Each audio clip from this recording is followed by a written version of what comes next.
Bien, bonsoir mes jeunes chenilles véridiques en plein processus de liquéfaction. J'espère que vous allez très bien aujourd'hui parce que je suis présent pour vous offrir mes analyses et prédictions complètes pour la carte de l'UFC 261, The Big One, comme ils disent, bien qu'on dirait que le niveau d'excitation ne suit pas dans mon cas pour cette carte-là. Là. Je dois vous avouer, bien franchement, je ne sais pas si c'est un phénomène annuel parce que je me rappelle que pas mal à pareille date l'an passé, je passais mon temps à ne pas être hype du tout pour la carte qui allait nous offrir le premier combat là, de cette série de 2 combats entre Kamaru Usman et Jorge Masvidal.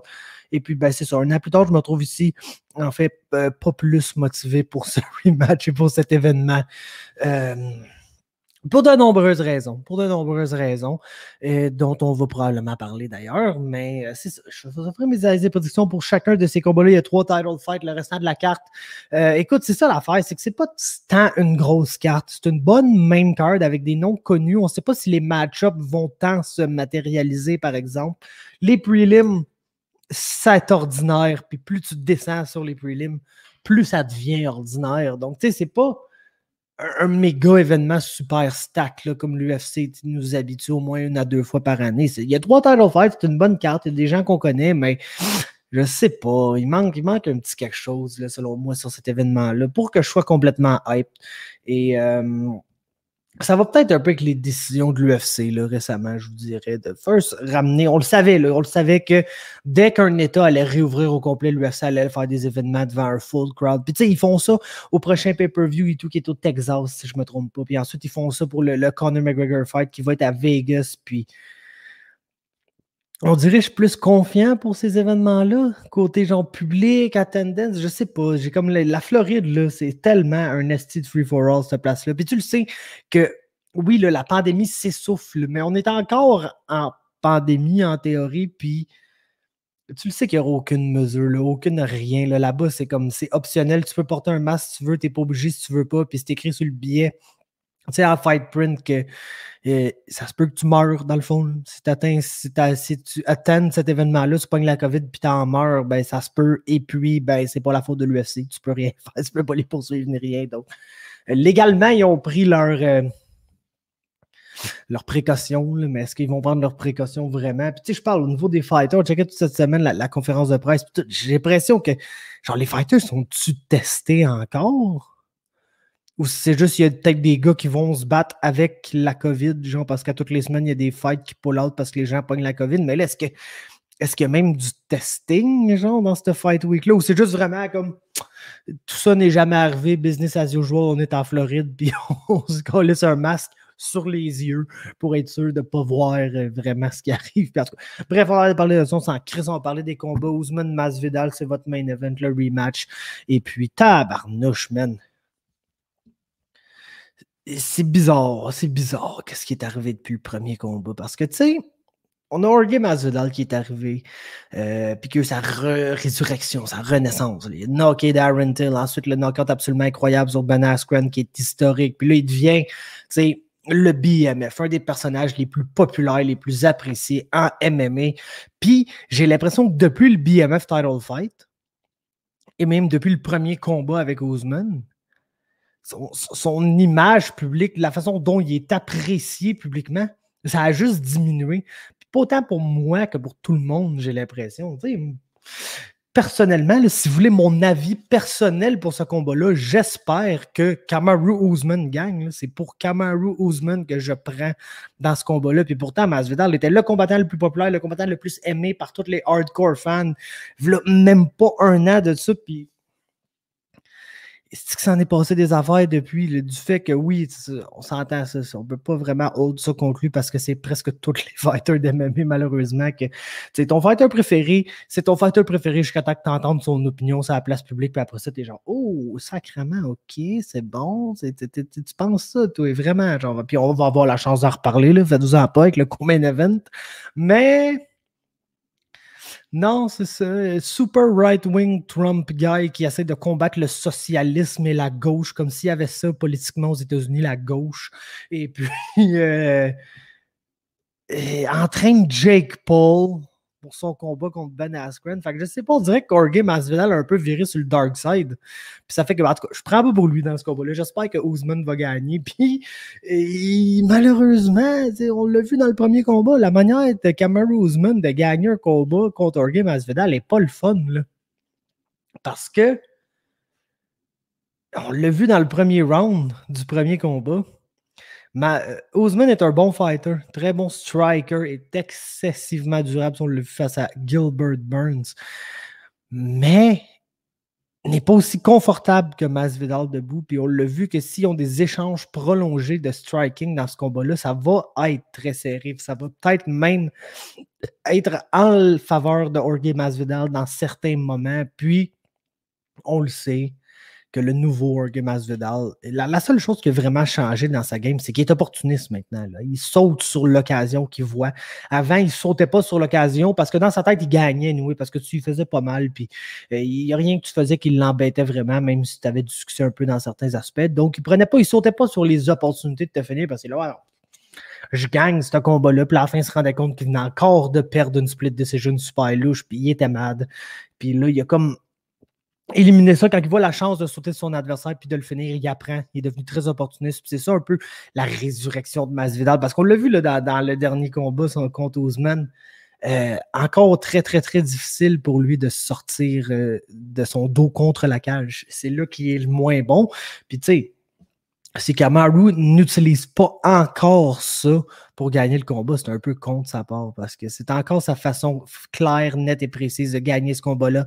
C'est d'être celui qui met la pression, de forcer Masvidal à être sur le reculon, échanger debout jusqu'à temps qu'il soit capable de couper la distance puis aller dans le clinch. Puis là, dans le clinch, il va crisser Masvidal contre la cage. Il va attendre là le plus possible. Il va lui donner les trademarks, les fameux foot stomp du premier combat. Et puis, je pense qu'on va basically avoir un genre de combat semblable au premier parce que oui, Usman est maintenant avec Trevor Whitman. Oui, ça ne me surprendrait pas qu'on voit dans les prochains combats un Usman plus game de striker, plus game d'essayer de finir ses adversaires debout. Je ne sais pas si tu prends cette chance-là contre Jorge Masvidal, par exemple. Je ne sais pas si ça serait intelligent de prendre cette chance-là contre Jorge Masvidal. Puis Kamaru Usman, s'il y a une chose qu'on doit vraiment reconnaître, c'est qu'il a toujours été un combattant très stratégique et très intelligent, qui n'a jamais vraiment... C'est pas le gars qui va prendre le deuxième game plan le plus facile pour gagner. Il va prendre le game plan le plus facile pour gagner. Il va prendre la façon la plus simple d'aller gagner son combat. Puis c'est pas le combattant que ça lui dérange le plus si c'est plate. Fait que je pense qu'on va avoir un match-up semblable au premier combat. Et puis, ben, Kamaru Usman va gagner par décision ici, selon moi. Ça nous mène au co-main event. Oh non, oh non, oh non. Tabarnouche, qu'est-ce qui est arrivé ici, guys? Parce qu'on s'entend, c'est le meilleur combat sur la carte. Je pense que tout le monde s'entend pour dire ça. C'est le meilleur combat, le plus excitant, le plus close, le plus d'intrigue, qu'on se demande ce qui va arriver parce qu'on a vu des belles choses de Weili Zhang, mais il y a d'autres choses qu'on n'a pas encore vues de Weili Zhang. Puis Thug Rose, on le sait quand elle est on, quand elle est au top, genre, qu'est-ce qu'elle peut nous offrir comme genre de performance. Puis tabarnouche, qu'est-ce qui est arrivé dans le build-up de ce combat-là? Parce que...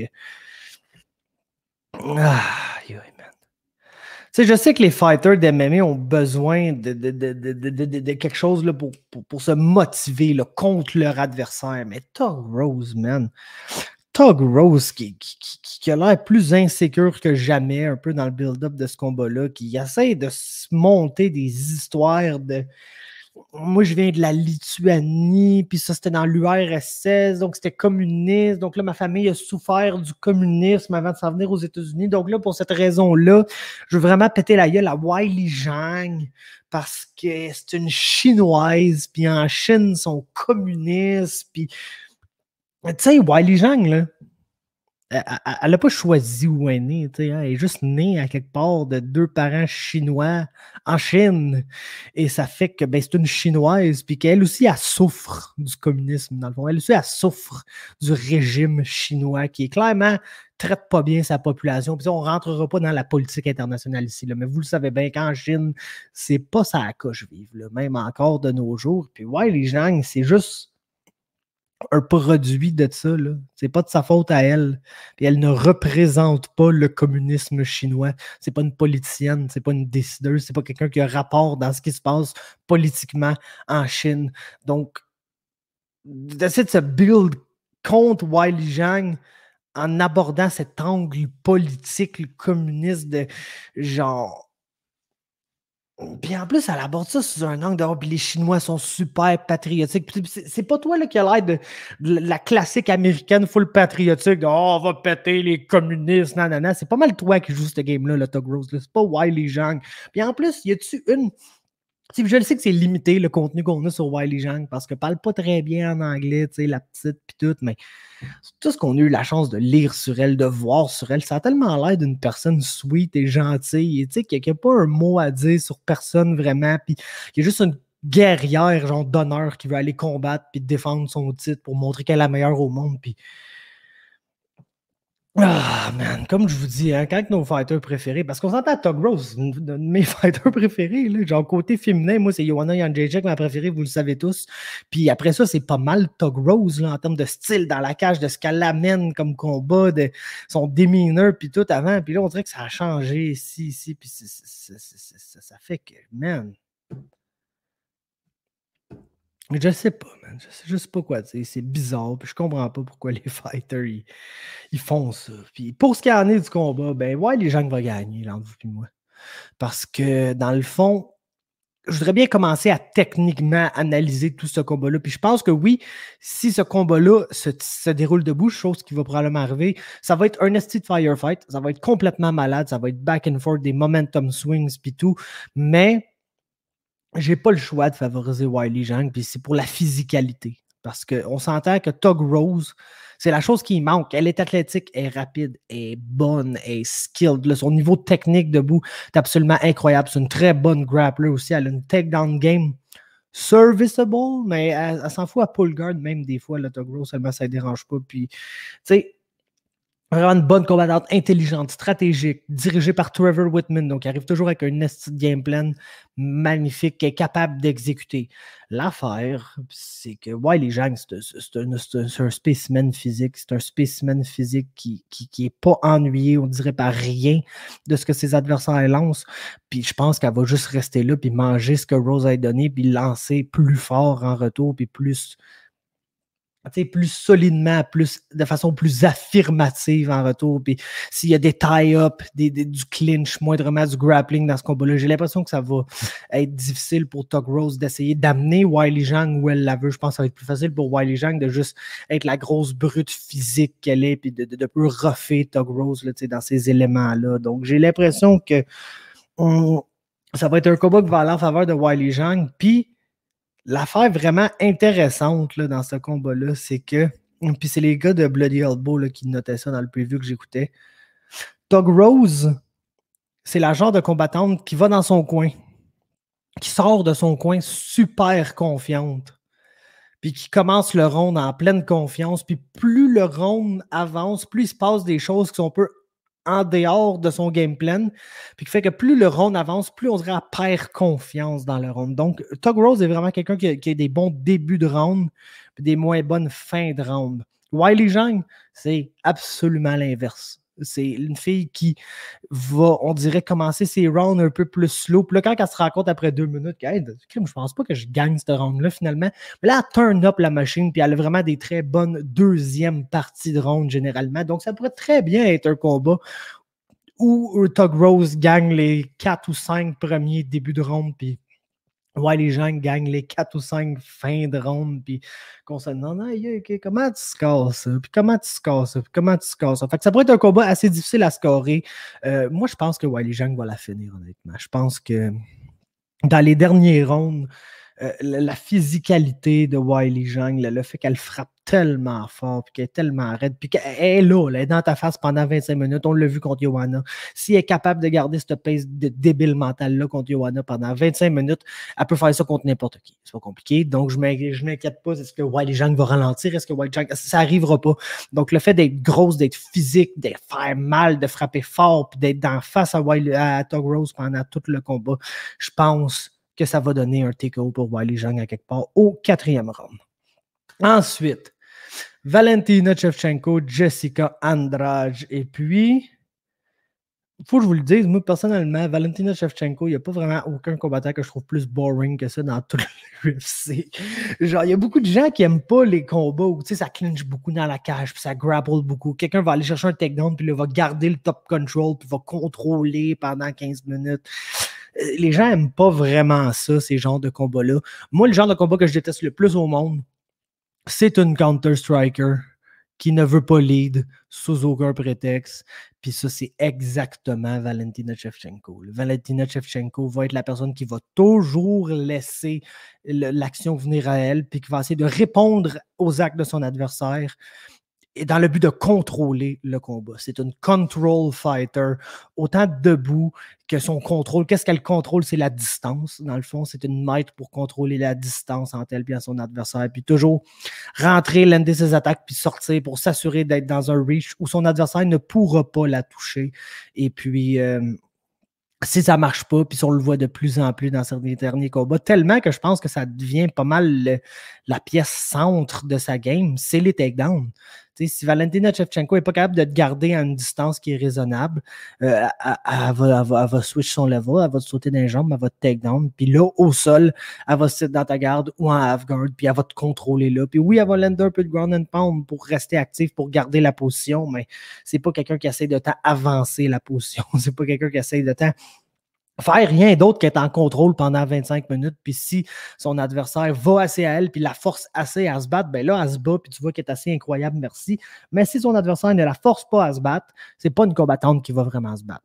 Ceci étant dit, c'est Jessica Andrade. Elle ne va absolument pas, sous aucun prétexte, laisser du temps à Valentina Shevchenko pour réfléchir.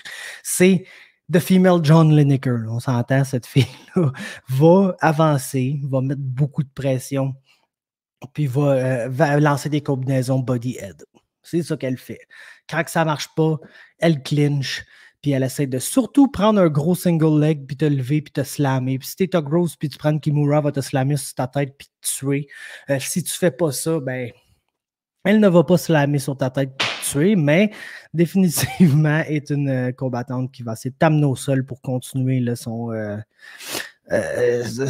offensive. Puis ça fait que ben, elle est dure à dealer avec parce que son pace est absolument fou.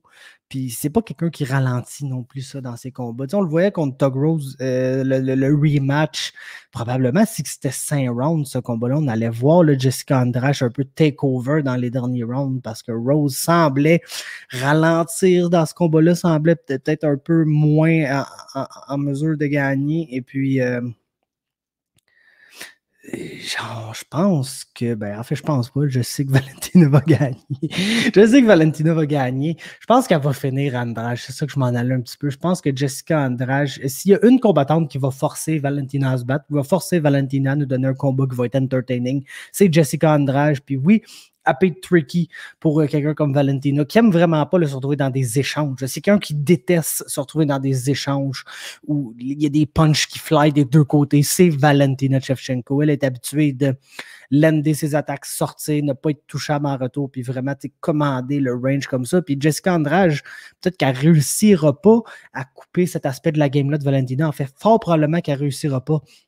Mais elle va tout essayer pour rendre ça vraiment inconfortable. Puis, ça peut être le genre de combattant qui rend ça très inconfortable pour Valentina Shevchenko. Donc, comment je vois ça finir? Une de deux façons. Soit que Jessica Andrade met tellement de pression que Valentina le revert vraiment, c'est takedown beaucoup là, dans ce combat-là. Puis, va chercher soit un TKO au sol ou une soumission, genre rear naked choke ou side choke, là, arm triangle choke, de quoi de même. Ou la version le fun, puis je pense que la version que je vais prendre, c'est Jessica Andrade qui se calisse tête première dans un head kick. Puis il me semble que j'ai vu cette image-là dans ma tête, là, arriver à plein de reprises, puis je peux comme pas y aller contre. Fait que j'ai Valentina Shevchenko, troisième round, TKO, head kick. So, on passe au combat le plus attendu des 10 dernières années. Le rematch que tout le monde voulait voir, le rematch que si on ne voit pas, là, notre vie, elle ne sera pas complète, tout simplement. On ne sera pas des gens comblés et heureux parce qu'on n'aura jamais vu le rematch tant attendu entre Uriah Hall et Chris Weidman. Puis écoute, vous le savez comment ça va aller ce combat-là, tout le monde le sait comment ça va aller ce combat-là. Chris Weidman va out-wrestle Uriah Hall pendant 2 rounds et demi, va graduellement être de plus en plus gaz-out. Puis à quelque part au 3e round, ça ne marchera rien que plus tellement qu'il va être gazé puis il va se faire brutalement knocker par Uriah Hall. Donc j'ai Uriah Hall par 3rd round KO ici. Et ça nous mène à un autre combat, le dernier sur la main card, Anthony Smith, Jimmy fucking Crute. Et puis, j'ai quasiment l'impression que c'est une race au takedown, ce combat-là. Genre, le premier qui va l'ender takedown puis qui va s'installer sur le top de son adversaire va avoir de très bonnes chances de gagner ce combat-là au premier round. Puis j'ai l'impression que s'il n'est pas gagné au premier round, ça va être une décision. Parce qu'Anthony Smith, c'est quelqu'un que tu peux vraiment cut cold. Il n'y a pas des bons débuts de combat habituellement. Puis c'est absolument ça qui me fait pick Jimmy Crute ici. Là, parce que si Anthony Smith arrive, puis niaise pas, lande une bonne combinaison pour camoufler son takedown, puis passe soit un takedown ou va en clinch, puis bodylock takedown Jimmy Crute, puis s'installe sur le top. Il peut absolument le soumettre. Il peut absolument le soumettre. Les deux gars, on a vu que la place où il va se retrouver que c'était plus difficile pour eux, c'était sur leur dos, dans les deux cas. Donc, si Anthony Smith arrive puis niaise pas puis lande le takedown de début du combat, il peut très bien gagner ce combat-là. Par exemple, c'est pas caractéristique de sa part habituellement. C'est quelqu'un qui prend un peu plus de temps. Oh, désolé. Avant de se mettre dans sa game puis tout. Et puis, écoute, ça fait que je pense que Crute va gagner. Basically, je pense que Crute va réussir à lander le premier takedown dans ce combat-là, mettre de la pression sur Anthony Smith tout le long, puis vraiment faire ressortir le Anthony Smith un peu résigné là, des derniers combats, qui est sur son dos, qui ne gagne pas, qui est trop tough pour se faire finir ou pour abandonner, mais ça marche rien que pas vraiment bien pour lui dans ses combats. Puis je pense que c'est ça qu'on va voir aussi. Fait que j'ai Jimmy Crute par décision. Puis on passe sur les prelims. Alex Oliveira, Randy Brown dans le seul combat que je n'ai pas encore pick. Si je le sais vraiment pas qui va gagner ce combat-là, parce que la réponse, j'ai l'impression, à mon interrogation, c'est une réponse qu'on n'a pas vraiment encore. Dans le sens que Randy Brown et Alex Oliveira sont tous deux habitués d'être le fighter le plus rangy, d'être le gars le plus long, d'être le gars qui peut travailler at range derrière un jab. Parfait pour Randy Brown, là, Alex Oliveira, il aime juste être at range puis exploser, leap in avec une grosse main arrière puis des affaires de même. C'est pas le gars qui travaille le plus son jab puis des petits kicks pour set up ses attaques. Ça, c'est plus la game à Randy Brown qu'Alex Oliveira. Et puis, je me demande comment ils vont réagir au fait que leur adversaire veut basically debout pratiquer la même game qu'eux, puis est basically confortable dans les mêmes paramètres l'un que l'autre. Puis ça fait que je ne sais pas comment ils vont dealer avec ce que l'autre leur amène. Parce que quand tu es habitué de toujours être le plus rangy, de toujours être celui qui a le plus de reach, puis de travailler à distance, puis que la personne ne coupe pas bien ton range, puis a de la misère à rentrer dans ta distance, quand tu as pas un autant long que toi, tu fais quoi? Genre quelqu'un qui peut te reach d'où d'habitude t'es, puis personne ne peut te reach. Je me demande comment les deux vont réagir. Puis tu sais, honnêtement, j'ai vu les deux mal réagir dans des situations là, un peu semblables quand ils affrontaient des tests qui n'étaient pas habitués d'affronter des styles de combattants un peu plus différents, un peu plus moins général. On les a vus tous les deux avoir des problèmes là, à ce niveau-là. Je pense que mon pick, ça va être Randy Brown. Plus j'y pense parce que il est plus fiable que Cowboy Oliveira, là, tout simplement. Cowboy Oliveira, c'est quelqu'un que tu peux arriver puis il va être un World Destroyer au premier round, puis ça va gravement, genre, baisser le régime après le premier round, puis qu'au troisième round, il est rendu un peu une lock, un peu gas-out, que tu sais pas trop ce qu'il fait, puis lui non plus, sait pas trop ce qu'il fait, puis qu'il essaie de l'amener les gros power shots qui vont finir le combat, même s'il n'y a plus vraiment le jus derrière ces shots-là pour vraiment finir le combat. Randy Brown, lui, on l'a vu peut-être un peu plus se faire dominer, je pense, au niveau du grappling, mais c'était capable de le takedown puis de le mettre en dessous. C'est là que tu peux avoir du succès complet, bien qu'il y ait des grandes jambes, puis il est un peu tricky avec ça quand tu réussis à travailler alentour de tout ça. C'est un combattant qui est D-Lab avec. Mais ouais, je pense que je vais y aller avec Randy Brown par décision, tout simplement par le fait que je pense qu'il va être plus constant dans ses attaques. Je pense qu'il va garder le même pace tout au long du combat, chose sur quoi je ne peux pas vraiment me fier de la part de Cowboy Oliveira, qui va sûrement commencer balls to the walls puis qui va finir comme Cowboy Oliveira finit ses combats habituellement. Puis l'affaire, c'est que Cowboy Oliveira est moins durable. Cowboy Oliveira est moins durable que Randy Brown. Randy Brown, on l'a vu se faire finir par le style Hammer Fist bizarre de Nico Price. Je ne sais pas à qui ça serait pas arrivé. Ça, c'était tellement weird. Alex Oliveira, on l'a vu souvent avoir des combos où ça allait bien, puis un moment donné, boum, il arrive de quoi, puis ça va plus bien, puis là, rapidement, tu vois le gars, il se cherche un way out. C'est pas quelqu'un qui deal le mieux avec l'adversité. Puis Randy Brown, ça semble un peu moins être un problème. Donc, je m'attends à ce que Cowboy puisse en mettre plus sur Randy Brown que Randy puisse en mettre sur Cowboy, puis ça fait que d'après moi, Randy va gagner.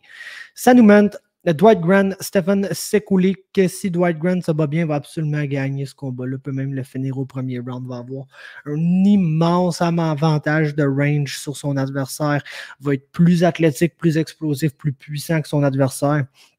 Puis juste avoir un style plus fiable. Sekulik a l'air d'être pas mal bouncy sur ses pieds, vouloir y aller de beaucoup de kicks, un style plus traditionnel, genre ton karaté, taekwondo. Pas nécessairement le grappling pour back up tout ça quand tu te fais sauter dans les jambes. Fait que, c'est sûr que Dwight Grant est lui-même pas le meilleur des lutteurs. C'est un bon offensive wrestler, defensive wrestler, moi un peu moins des fois. Le gars, il me fait penser à Dwight Grant, il me fait penser à Derek Brunson sans sa lutte, dans le fond, un petit peu comme style de combattant. Fait que, tu sais, puissant, debout, garde un bon range, mais il est capable de leap in avec des bonnes combinaisons pour faire mal à ses adversaires. Comme il est capable de coller son jab d'en face pour te faire bien chier pendant un petit bout d'at range. Fait que je pense que Dwight Grant peut aller chercher le TKO au premier round, sincèrement, dans ce combat-là. Puis ça va être mon pick. Ensuite, Carl Robertson, Brendan Allen, Striker versus Grappler. Puis écoute, c'est pas la manière que je vais vous analyser ce combat-là, c'est bizarre, OK? Mais je pense vraiment que c'est ça qui va arriver. Dans le fond, tu as Brendan Allen qui est le grappler, puis qui peut-être comme la majorité des très très bons grapplers en MMA, un peu de la misère à se rendre au sol. Pas le meilleur des lutteurs. Et vraiment pas un bon striker non plus. Puis ça fait qu'il y a de la misère à set-up ses transitions lutte-striking. Fait que non seulement c'est pas le meilleur des lutteurs, mais ses takedowns sont très, très, très évidents quand il shoot. Ça fait qu'ils sont faciles à défendre. Carl Robertson, c'est le striker qui est quand même un bon lutteur. C'est ça ici pourquoi je pense que le pic évident, c'est Carl Robertson, parce que c'est un bon lutteur, c'est un excellent striker, va absolument light up Brendan Allen debout. Mais l'affaire, c'est que Brendan Allen s'est jamais fait knocker clean. C'est un gars qu'il faut que tu mettes beaucoup de dommages sur lui si tu veux réussir à le finir, comme on l'a vu contre Sean Strickland là, notamment. Et puis, il va avoir ces opportunités là, up close de juste grab Carl Robertson puis d'essayer de le take down. Mais écoute, la raison pourquoi je pique Brendan Allen par soumission ici dans ce combat-là, c'est tout simplement, puis pourquoi que je vous disais que c'était bizarre mon analyse, c'est que Robertson, c'est un gars que tu peux absolument sortir de sa game. C'est le genre de striker que si tu luttes assez, puis tu approches assez le combat d'un point de vue du grappling, tu peux complètement le sortir de sa game, puis il peut devenir un lutteur. Genre, straight up, il peut devenir un lutteur, puis c'est la pire affaire qui ne peut pas arriver ici parce que je vous le dis, s'il se retrouve au sol contre Brendan Allen, il peut se faire soumettre dans le dessous. Le Brendan Allen est vraiment un bon grappler, va être capable de le sweeper, va être capable d'asser des soumissions dans le dessous, va être capable, même si c'est Carl Robertson qui va chercher les takedowns, de gagner les échanges de grappling. Puis j'ai l'impression que s'il est juste assez persistant avec son grappling, même si ça ne marche pas nécessairement ses takedowns, c'est Robertson qui va le takedown au final parce que tu vas tellement le sortir de sa game que Robertson va dire OK, on grapple maintenant. Moi, je suis un bon grappler, je ne suis pas stressé avec ça. On peut grapple, puis il va grapple avec Allen, puis il va se faire soumettre. C'est ça ma prédiction. Brendan Allen, soumission, round 2. Ensuite, c'est le retour du Canadien Tristan Connolly en action face à Pat Sabatini. Tout un test pour Tristan Connolly là, dans ses débuts à 145 livres parce que oui, Connolly est arrivé dans l'UFC sur short notice. C'est battu à 170 contre Michel Pereira. On s'en souviendra tous, qui est le plus gros 170 livres à peu près sur tout le roster. Donc, c'est basically battu contre un middleweight là, ce soir-là. Et puis, ensuite, il y a eu un accident d'auto, là, malheureusement, un gros accident, une opération au cou, puis tout. Une grosse opération majeure. Puis là, on va revenir à 155 où il s'est toujours battu. Maintenant, on revient à 145, drop de 2 divisions, puis pas moins de, quoi, genre 25 livres, 35 livres, 4, 5, 6, 7, ouais, 30 livres, 30, 25. Sacrifice Faber, les mathématiques, pas fort fort, mais oui, de 145 à 170. So, énorme coupe de poids. Il a fait le poids. Tout est beau là, pour Tristan, par exemple. C'est pas, ça n'a jamais été un gros 155, puis il n'était jamais proche d'être un 170 livres. Fait que c'est vraiment, en fait, une coupe de poids d'une division, mais vu qu'il se battait 2 divisions plus haut à son premier combat, ça a l'air d'être une méga coupe de poids. Mais ça ne l'est pas. Je ne sais même pas s'il va être plus gros que Pat Sabatini. Puis pourquoi je vous parle pas du match-up? C'est parce que le match-up me fait chier pour Tristan. Parce que Tristan, c'est un malade mental. Il est boss to the wall. C'est pas un combattant athlétique. On l'a vu là, contre Michel Pereira. C'est pas quelqu'un qui va arriver là avec son athlétisme, sa puissance, son explosivité. C'est juste un hard-nosed action fighter qui est bon partout. Puis qui va y aller, parce que c'est sa seule manière de gagner, c'est d'y aller, puis d'aller de l'avant, puis d'essayer d'être agressif, puis d'échanger avec son adversaire, puis de rendre ça le plus let possible, le plus dirty possible. Tu veux que tu verras jamais Tristan Connolly rester à range puis pick up son adversaire comme ça. C'est pas quelque chose qu'il va faire. Il faut qu'il rende ça dirty. Il faut qu'il aille à l'intérieur. Il faut que ça l'échange. Il faut qu'il réussisse à lander des takedowns, out-grapple son adversaire. Puis le problème ici, c'est qu'il se bat contre Pat Sabatini, qui est basically genre le lutteur vraiment très très bon qui se battait pour CFFC, qui a déjà 16 combats pro. Et puis, qui dans toute sa carrière, il n'a perdu qu'une seule fois par soumission. C'est une soumission vraiment bizarre qui s'est fait passer par un très bon grappler, puis que j'ai pas l'impression que c'est quelque chose qui va vraiment se répéter. Fait que malheureusement, dans ce combat-là, je pense que Tristan Connolly va être victime de beaucoup de takedowns, puis va passer beaucoup de temps en dessous de Pat Sabatini à pas avoir le meilleur moment de sa carrière, mettons. Fait que j'ai une Pat Sabatini dans ce combat-là par décision. Ça nous mène au Prelim Fight Pass, où je peux vous résumer tous ces combats-là de par nouveau prospect asiatique contre combattant récent dans l'UFC qui n'a pas beaucoup de chances de devenir un très bon combattant un jour. Et le premier de cet exemplaire, c'est Dana Badgerel face à Kevin Natividad. Puis Dana Badgerel a déjà 2 combats dans l'UFC, c'était battu. Je me rappelle plus contre qui, puis il avait perdu, mais ça avait été très serré, ça avait été un bon combat. Puis je m'étais dit, il est quand même prometteur, Dana Badgerel, qui est un Mongolien d'ailleurs, qui n'est pas un Chinois comme les 3 autres de qui on va parler après. Mais c'est ça. Badgerel, Dana, très bon combattant complet qui est prêt à se battre, là, vraiment. Il me fait penser un peu à Li Jingliang avant qu'il soit un bon striker. Il va essayer de mettre beaucoup de pression et game d'échanger debout et game d'aller au sol et game de tout faire, même si des fois, c'est peut-être pas ce qu'il... Je pense qu'il sera avantagé à rester debout, là, généralement, dans ses combats. Mais le gars, il est vraiment trop willing de se battre dans toutes les phases. Puis, face à Kevin Natividad, qui est un peu ça aussi, là, malheureusement. Tu sais, genre de... j'aime pas ça parler de même. Genre de fighter qui a pas beaucoup d'identité. Là, que tu le regardes, tu diras pas, oui, Kevin Natividad, le gars qui fait telle affaire. Non, tu le regardes, puis il a vraiment l'air d'un fighter créé dans UFC et Sports 4 avant que tu pognes les meilleurs dans la division. Là. Que, il fait tout. Il est compétent dans tout. Il n'est pas excellent dans rien. Lui, avec, je pense, va préférer striker, ce qui risque de nous donner quand même un bon petit combat back and forth là, entre ces deux-là, mais personnellement, je pense que la personne qui a le plus d'outils, la personne qui est un peu plus prometteuse, puis la personne qui m'en montre un peu plus à date, c'est peut-être parce qu'il y a 2 combats, contrairement à l'autre, il y en a juste un dans l'UFC, ben c'est Dana Badgerel. Donc, j'ai Badgerel par décision ici. Ensuite, ça risque d'être le fun. Kazula Vargas face à Rong Zhu. Rong Zhu qui a 21 ans, qui a 17 victoires, 3 défaites, donc déjà 20 combats pro. Tu vois que la manière de développer les prospects en Chine, c'est pas comme en Amérique. Tu as beaucoup de très bons prospects qui arrivent comme Song Yadong avec déjà 3, 4 défaites à leur fiche, puis comme 28 combats pro en 3 ans de carrière. Tu te demandes comment ça arrive, mais bref.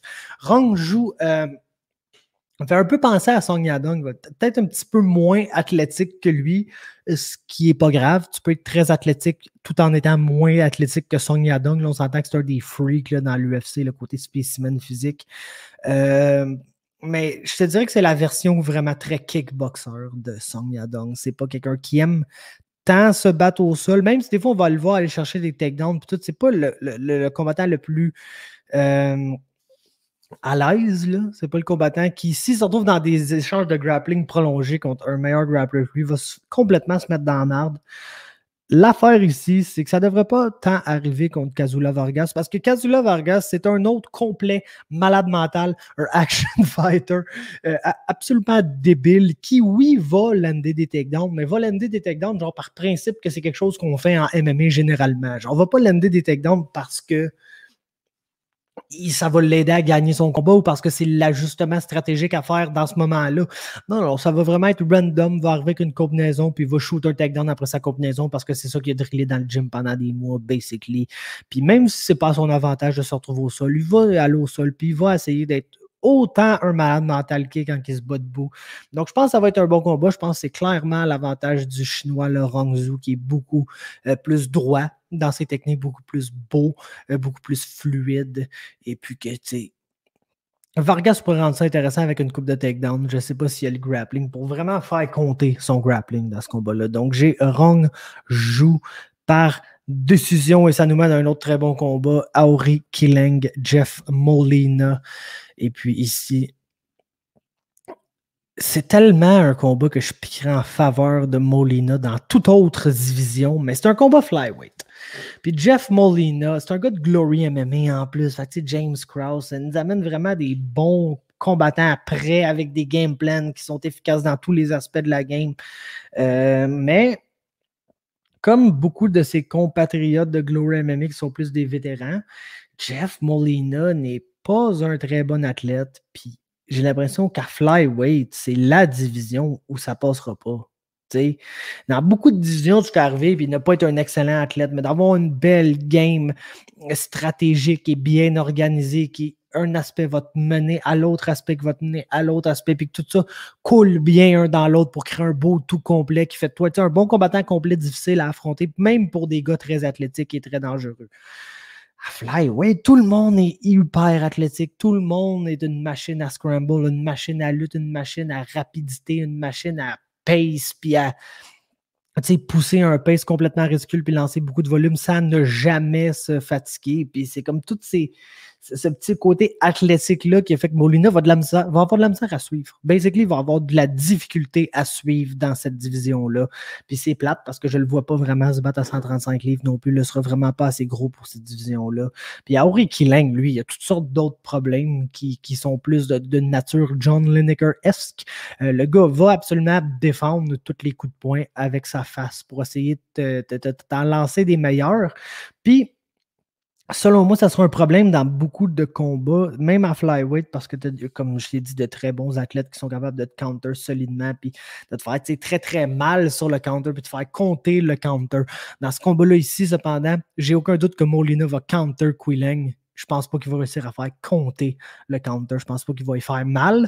Puis j'ai vu, écoute, il n'y a pas beaucoup de tape là, sur Aori Quileng, là, mais ce qu'il y a, c'est assez mongol, merci. Là. Le gars, c'est le genre de gars que tu le vois se faire counter, puis se faire counter, puis se faire counter, parce que, genre, il se bat pas comme un Chinois, il se bat comme un Coréen. Là. Genre, il va de l'avant, mais extrêmement de pression, défend toutes les punches avec sa face, puis essaie de te frapper plus fort en retour.